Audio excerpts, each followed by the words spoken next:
17,000 riders, over 5,000 meters of elevation gain across 170 kilometers of epic alpine roads. This race is absolutely brutal. But before we could get into the race, I had to head up to the top of the Alp, go around the expo, sign on, pick up my race bib and the jersey that I had to buy along with entry. And it's been a heck of a journey getting myself all the way out to the Alps in order to take part in such a short space of time. This video is gonna be an absolute epic and I hope you really enjoy it, especially some of the breathtaking alpine scenery. And please, if you can, stick around right till the end. It is the biggest thing you can do to support the channel and doesn't cost you a penny. Right, this is it, the final night before the Etape tomorrow. I'm all set up on the campsite now. It's been an absolute monster journey to get out here. I set off at about sort of 3 o'clock yesterday afternoon, straight to the airport, flew out to Geneva, stayed over in Geneva, was up at about 5 in the morning, walking to Geneva train station this morning, then coming up the valley in the car. I had to build the bike, go up to the Alp to collect my number. Why they don't do number pickups in Bourg seems absolutely crazy to me. They bang on about all this eco stuff and then they make 17,000 people drive up a mountain pass. That's an aside. We're here now, it's all sorted. Not gonna lie, the nerves are setting in. You know, the bike is already behind me. I've gone over it about 20 billion times, but I'm still thinking, oh, what if I've not sorted this? What if I've not sorted that? You know, have I got enough sealant in my tires? Are my gears set up perfectly? But I've just got to trust myself. I know I've set it up correctly. I know it was working fine before I flew out here. It's just that nerve of taking your bike on a flight. You always think something's gonna break about it. But yeah, my goal for the evening, I think I just need to get something to eat, get a decent night's sleep or the best I can, given I've got to be up at 5 in the morning. And then yeah, get down to the start nice and early. My start time is 6:45 in the morning. I'll be half asleep at that time. I've been trying to get up really early the past few days, knowing that was what was coming. But yeah, I'm probably gonna have to line up around 6. So the alarms are set for 5. I'm gonna try and shove a bit of food down me.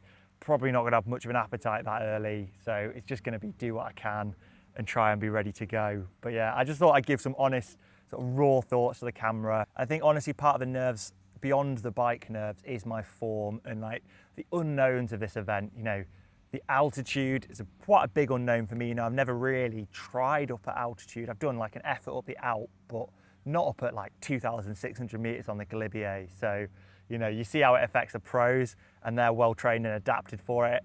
So it's definitely going to affect me who's not done an altitude camp. We're just going to have to go out and leave it all on the road. And at the end of the day, even if I don't get an incredible position, I can be proud of how I've done given the conditions and, you know, my preparation's not exactly been ideal. So yeah, let's go have it tomorrow. Right, I've had a decent bite to eat and I think even though it's only 6 p.m, it's time for me to try and get a bit of sleep and I'll see you all bright and early, ready for the start tomorrow morning.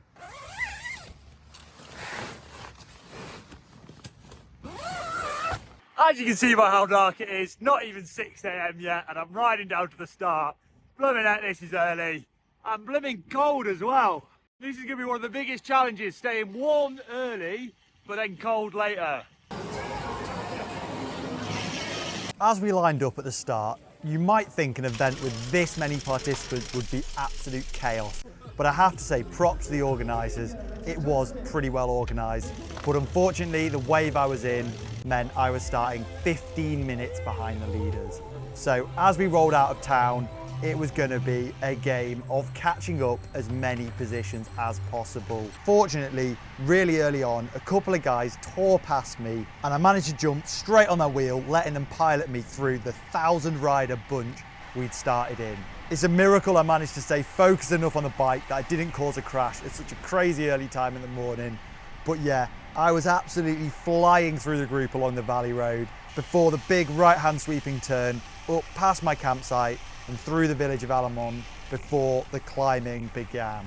It really was the calm before the storm at this stage, and I was really conscious not to put out too many watts too early and blow up my legs on a section where it didn't really matter how hard I was trying. As long as I hit the climb towards the front of my group and didn't get caught behind any major splits, it was all going to make absolutely no difference to my finishing time. As we head up the barrage out of Alamon, this was where we got a little bit of a taste of the climbing. It was really important here that I didn't massively surge my watts. As you can see, I'm starting to do in places, but I had to keep reminding myself, Tom, you've got a very long ride ahead of you. Even if at the time it doesn't feel like much, these small surges above threshold all really do come back to bite you at the end of such a long event. It's really important to stay as smooth as you can in sections like this, despite, as you can see, me not being the most disciplined at it with how high my watts were going at times along this stretch. But aside from the effort, the views were starting to get spectacular. Early morning views in the Alpine mountains is absolutely stunning.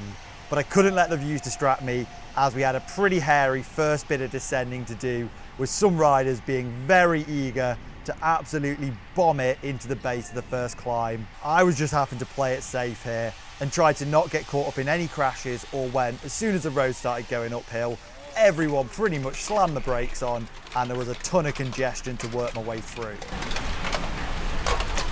Just listen to the sound of all them gears crunching. And now it was mission Croix de Fer. We were at the base of the climb. It was going to be a long one, 24 kilometers at 5%, but with some extremely irregular gradients, steep pitches above 10%, and even some pretty significant descents along the way.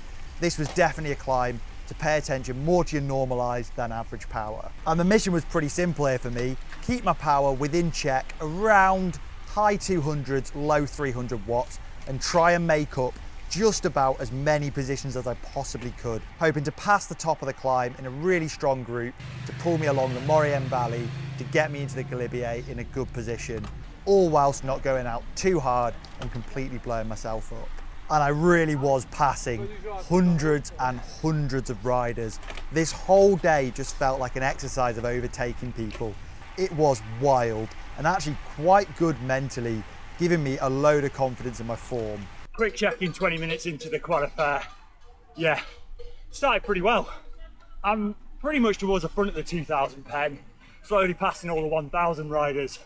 And whilst, you know, I've had to put some effort in, it's not been ridiculous by any means. But the first 20 minutes, averaged about 300. Bang on my low altitude target. So hopefully more good stuff to come.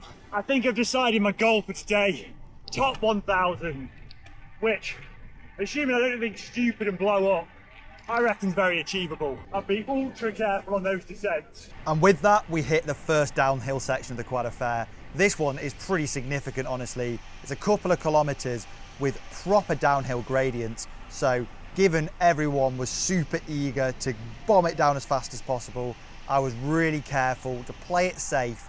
And whilst not losing loads of positions, I'm not going dive bombing the corners like some of these idiots flying past me were.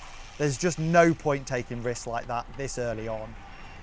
As much as it's fun pretending to be a pro in events like this, you know, at the end of the day, you're not a pro, the riders around you are not pros, so you've just got to be super vigilant and super careful of everybody else, maybe not being the most confident on the bike, not holding the line super well, and not take any unnecessary risks.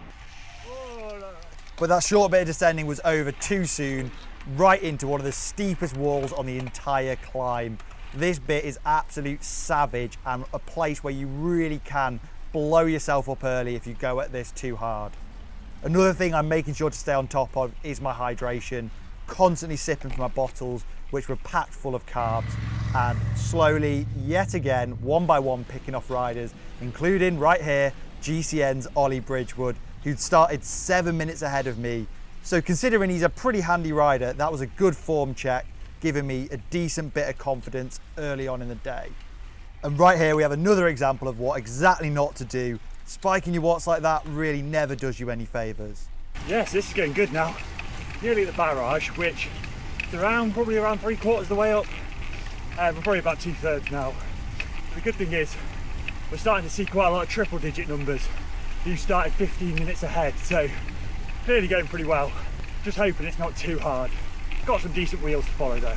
So whilst you take in the breathtaking views, a quick explainer on the numbering system. In theory, the faster riders started in the first pens, but clearly with an event like this, seeding everyone perfectly was never going to happen. Riders with numbers between 0 and 1,000 started at 6:30 in the morning. Then the second wave at 6:37 were riders between a number of 1,000 and 2,000, then my wave at 6:45 was any rider with a number in the 2000s. So if you see me riding with people with numbers below 2000, that's because I've closed a rather significant gap on them. Bombing down another stunning descent, we were on to the final ascent towards the Croix de Fer, passing the turning where if you were doing the Marmot, you would turn left to go over the Glandon, but we were going straight on all the way, the extra couple hundred meters of climbing to the top of the Croix de Fer. I was feeling still pretty good at this point with high 200 watts coming fairly easy, but of course there's still a lot of climbing to come. Here we go, summit of the Croix de Fer. That was all right actually. I think I put about the right amount in. Tried, but haven't blown myself up. As we passed the summit, a quick look at my stats. I did the climb in 1 hour and 24 minutes with an average power of 267 watts. But more significantly, given the irregular nature, my normalized power was 278 watts.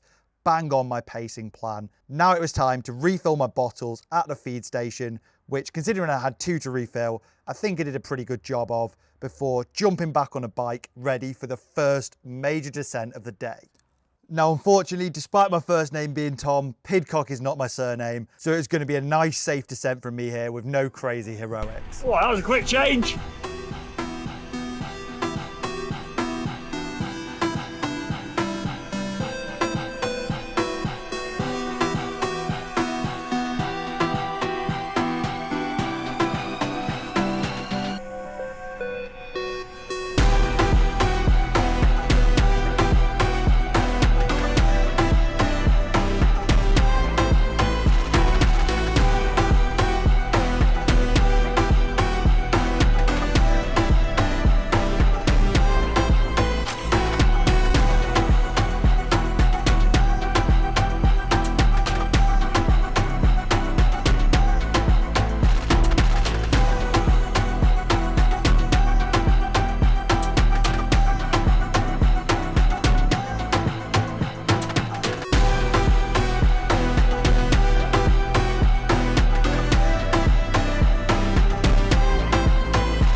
And as we roll into Saint-Jean-de-Maurienne, this is where the valley stretch was going to start. It's around 10k up to Saint-Michel and the bottom of the Telegraphe, and it can be a really important stretch to be in a big group for.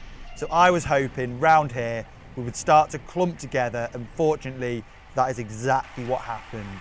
It must have been around a 50 rider strong group, and they were drilling it up the valley with me being able to sit on the back nice and comfortably, putting out almost no effort. Absolute perfection for my game plan. But there was one thing that wasn't perfect. Right, we're in Saint-Michel now, bottom of the Telegraphe. Annoyingly, I had to stop to refill my bottle. I managed to lose one on the Croix de Fer descent, but the time I'm losing for stopping and dropping a group is nothing compared to what dehydration would do. So it's definitely the right call. But okay, 7%, let's get on with it. And just like that, we're approaching the back of the group I just dropped off. Perfect. Starting out up the Telegraphe then, and later on the rest of the Galibier, it was starting to really heat up, but I was determined to keep chipping away, catching riders one by one. And it just felt insane how many people I was passing here. I must have by this point passed at least 1,000 riders, with only a handful coming back on me on the descents. Fortunately, despite the heat picking up, it was still quite early, and up the Telegraphe there's a fair bit of shade from the trees. And passing the turning up to Valmenier, where I'm staying next week to watch the Tour de France, my pace was really strong, holding some really good watts without feeling too difficult. And just look at how breathtaking the views are here as we're approaching the top of the Telegraphe. This one took nearly 44 minutes with an average power of 276 watts. and crossing over the KOM banner, we had a short but sweet descent down into Valois, where unfortunately I was going to have to make another stop to replenish some water before tackling the mighty Galibier. This was probably my slowest refuel stop of the entire trip because it was actually quite busy with a little bit of a queue to get water. I could have maybe gone over to the left to some of the quieter stands, but that would have taken me ages to get over there. And to be honest with you, I was just on a single track mission of get some water and get back going again. Fortunately, I did manage to get refilled and it was straight back onto the grind up the climb. The Galibier is a bit of an irregular climb as well, with some shallower gradients towards the bottom, with the final 7 to 8 kilometers being the steepest.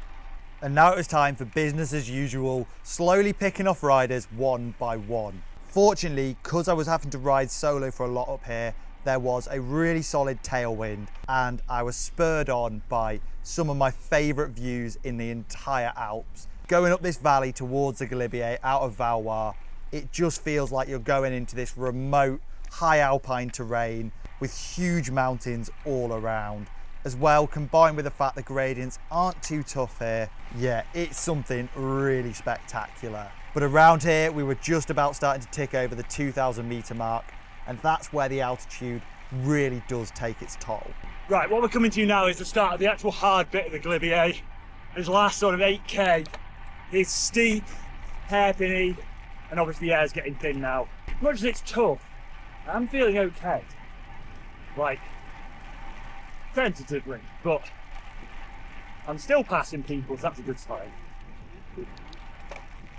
And the fact I can chat to the camera also isn't a terrible sign either. We're going all the way up there.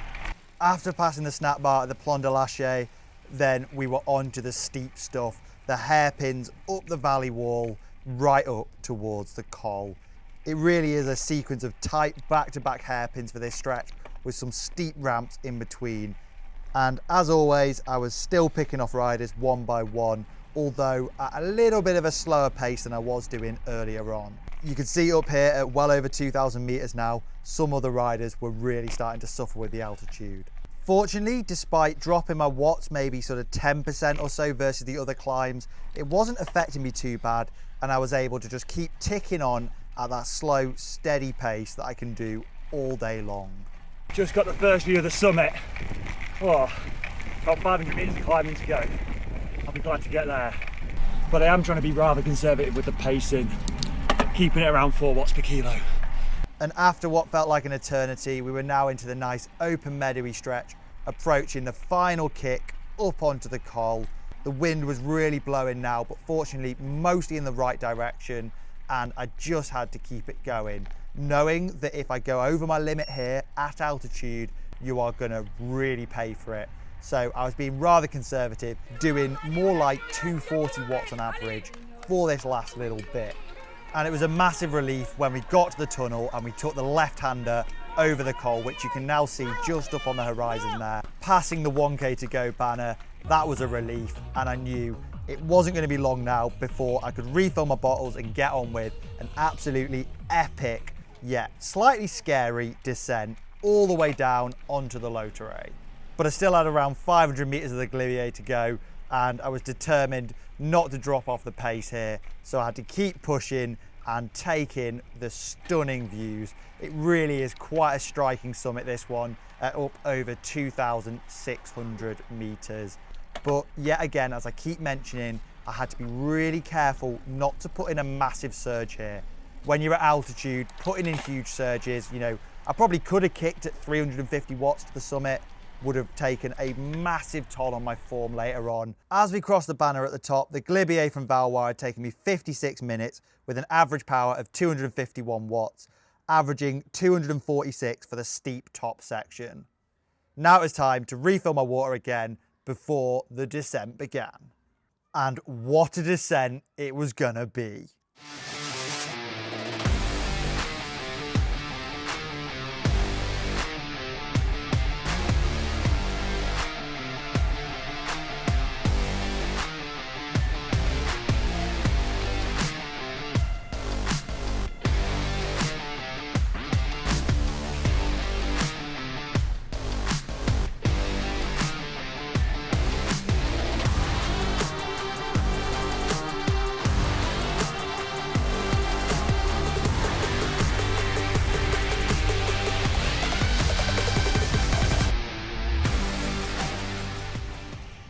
Swinging out onto the top of the Col de Sarenne, this is where the tactics started to matter again. There was going to be a headwind down the valley here and the descent isn't super steep. So I consciously made the decision that whilst I could have kept drilling it, pushing tons of watts, there wasn't much point. I was going to sit up and wait for a bit of a group to clump together behind me, which it did in due course. As we were bombing it through the tunnels, we again managed to form a really strong group of at least 20 riders here and absolutely full scent down the valley. Again, because of it's such a large group, I could get away with doing very little work here. Maybe a little cheeky of me, but to be honest with you, when you're in such a mass start event like this, it's kind of the strategy you've got to play. Being a little bit cautious, going through some of the villages, making sure to watch out for street furniture, which, as we all know, in France can be pretty sketchy at times. And the group kept rolling really nicely all the way down the descent, through even more tunnels, popping out at the Lac de Chambon, ready to take on the final climb, the Col de Sarenne. The Sarenne on average is 12.8k at 7.3%, but as you can see from the profile, that's not the end of the story. There's a steep kick at the start, then it's pretty undulating and not too serious until you get to around the last 5 or 6 kilometers that are really steep. And with the amount of fatigue that'll be setting in by then, it's gonna be a proper tough one. Starting out up the first steep ramp, again, another one where you've got to be really careful because it'd be so tempting to just sprint up this little kick and completely blow your legs early. So taking my time, I gradually eased into it, picking my way through that group I was taking advantage of down the valley, and of course, riding them all off my wheel on the search to catch even more riders up ahead. But before we could do that and before we could take on the steep gradients, I had to yet again stop to refill my water bottle. Non, merci, c'est bon.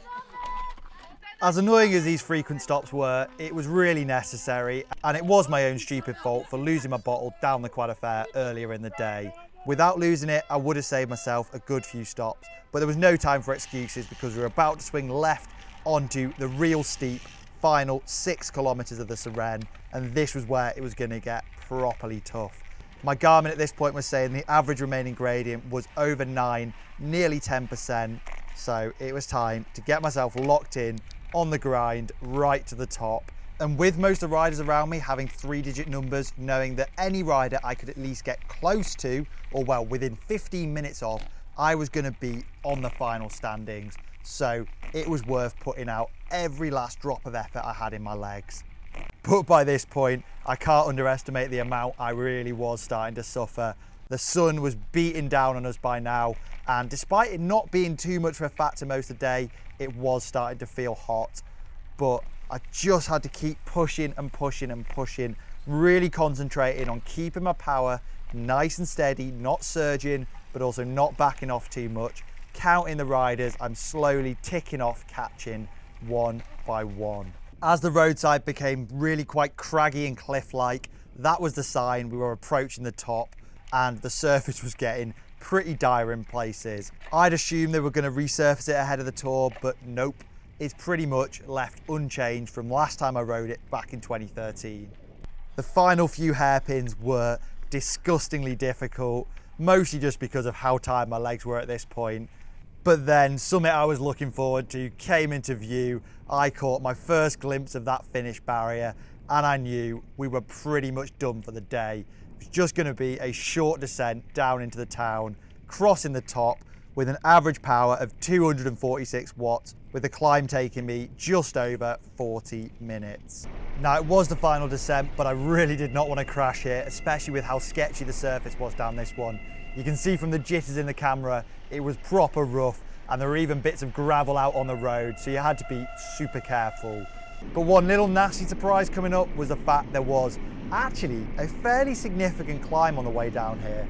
Around a kilometre at about 5 or 6%, which when you've got legs this tired was really not very welcome. But I had to just get on with it, and to be honest with you, it was an opportunity to try and catch another couple of riders before the finish.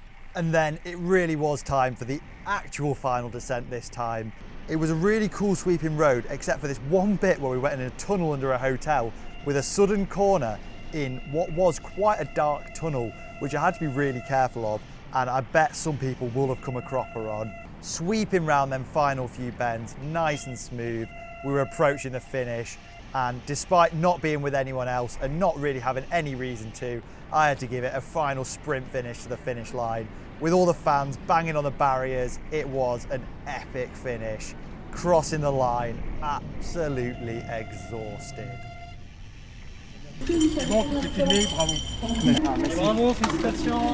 Right, we've finished. Flipping heck, that was hard work. I'm going to keep this brief, I'll speak to you a bit later, but Jesus. Wow. Yeah, no idea how I've done. All I know is there weren't many numbers around 2,000 around me, so everyone I was riding with I'd put time into, which is a good feeling. But yeah, man, what an epic day out that was. Oh, you can see all the salt marks on me. Yeah, all that mishap with the bottle was a bit of a shame, but yeah, I would have liked to have been able to push a few more watts at that last one, but it's hot, it's high altitude, so you know, it's a nice day out, and now to go recover and enjoy some of the festivities of the event village. But I have to say the bike was absolutely mint. Perfect gearing, honestly. The compact with the 1130 at the back, maybe a 52 on the front with a 34 on the back would have been slightly optimal, just so I could have kept pedaling on the fast bits. But what a day out that was. No idea where I finished or anything, but I've just had a big bit of pasta. I was feeling a bit rough in there actually, but I've sort of come round now anyway, so the food's done me some good. I think I massively underdid the salt today, given just how many salt marks were all over my kit. You know, yeah, that was a bit of a mistake. Well, losing that bottle on the Croix de Fer definitely did not help, but yeah, I better go ride back down again now, because yeah, I've got a lift from down in Allemande. So yeah, it's going to be a interesting time to ride back down, considering like just how tired I am. But yeah, I think I've done myself proud there. Done a decent day, you know. I probably could have squeezed a bit more out of myself, but nah, not really. That's me just like coping, isn't it? I think that was it. I think that was the max effort. So we'll be back again next year, and I'm definitely going to try and get out to the Marmot next year as well, which is a very similar event to this, maybe a slightly smaller crowd.